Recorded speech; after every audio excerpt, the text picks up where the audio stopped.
Gina May, and I'm from Jimmy Beans Wool, and I'm going to talk to you a little bit about the Addi stitch counting frame and needle gauge.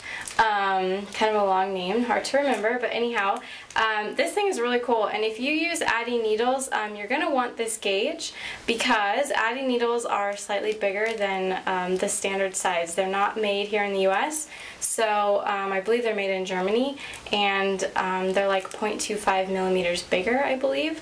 So this guy is going to be your best friend because if you're going to measure out your needles, you're going to want him if you have Addi needles. So it has all the sizes for the needles up and down the sides, and then it's got this really cool gauge in the middle. So it's got this box.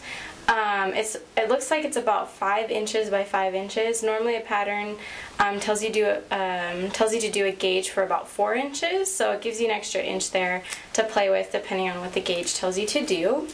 And that's really about it. But again, you're going to want him if you are using Addi needles. You're not going to want to use a regular gauge guy. So him if you want Addis.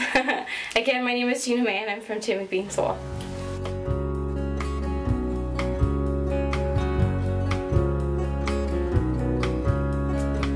Thunder rumbles on this American summer night.